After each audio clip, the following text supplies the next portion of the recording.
खिरको लागि आवश्यक सामग्री भनेको चाहिँ अब दुध त भइहाल्यो है। दुधपछि चामल अनि चिनी, मरिचको धुलो र किसमिस।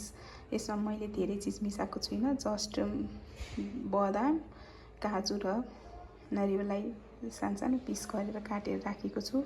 अब हजुरहरूलाई त अब राम्रो बनाउन आउँछ होला, तर मलाई चाहिँ अब सिम्पल यति नै आउँछ हैन। अब धेरै सामग्री राखेर पनि बनाएको देख्छु, तर मैले चाहिँ सिम्पल मेथडमै बनाउन गइरहेको छु। अन्तिमसम्म यसो हेर्नु होला है त। ल यही हो सामग्री चाहिँ, हाम्रो मेन खजाना।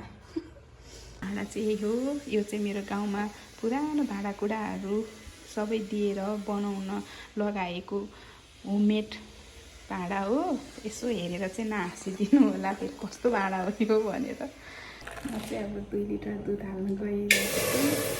हालेर यसलाई उमालिदिनु र उमालिसकेपछि हामीले रेडी गरेको सामग्रीहरू एक एक हाल्नेछौँ।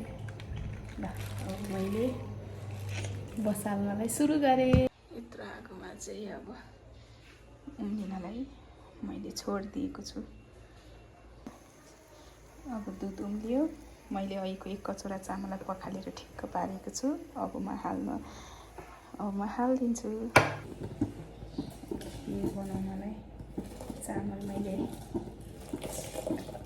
हालिदिएँ। अब बिस्तारै सानो आगोमा बसाल्छु। आधी घन्टा पौने घन्टा लाग्छ कि ठुलो चाहिँ बनायो भने त एकैछिनमा हुन्छ, तर दुध उम्लिन्छ छिटो पाकेको भन्दा बिस्तारै आगोमा सानो आगोमा बनाएको नै राम्रो हुन्छ नि त। त्यसैले अब म यसलाई उम्लिन छोडिदिन्छु। अब बेला बेलामा यसरी चलाउँदै पकाउनुपर्छ। अब यसरी चाहिँ यसो चलाइदिने, किनभने चामल डल्लो परेर बस्न सक्छ नि त, राम्रोसँग फिँजिएर पाकोस् भन्नको लागि यसरी चलाइदिने। यसरी उम्लिँदैछ, अब बिस्तारै पाक्ने क्रममा छ। अब किसमिसलाई पनि हालेर अनि हल्का धेरै गुलियो मन पर्दैन, त्यसैले चिनी यति नै हालेर चलाइदिने। अब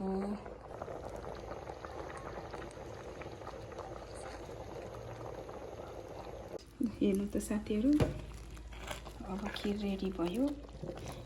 यसलाई अलिकति सेलाउन दिनुपर्छ नि त, अनि सेलाउँदाखेरि यो ठ्याक्क जाम भएर ठिक्क हुन्छ।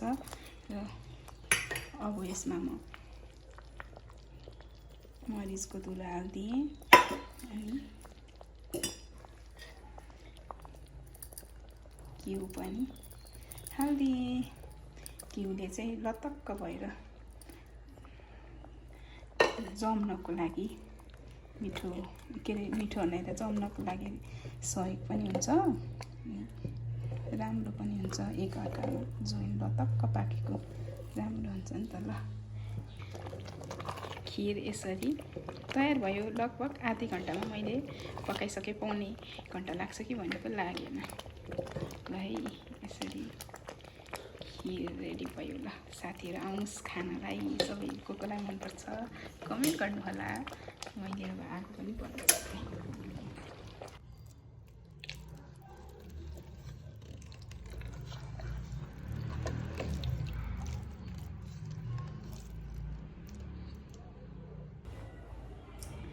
बाई बाई सबैजनालाई। लास्टमा मेरो भिडियो हेरिदिनु भयो होला भन्ने आशा गर्दछु।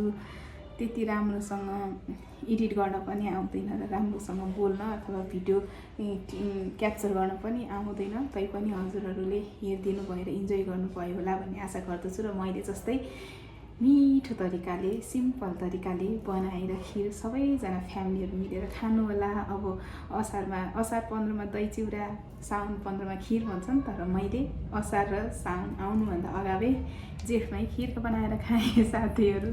ल सबैजनालाई धेरै धेरै धन्यवाद। मेरो युट्युबमा जोडिन आउनुभएका सबै साथीहरूलाई न्यानो अभिवादन र धेरै धेरै धन्यवादको व्यक्त गर्न चाहन्छु।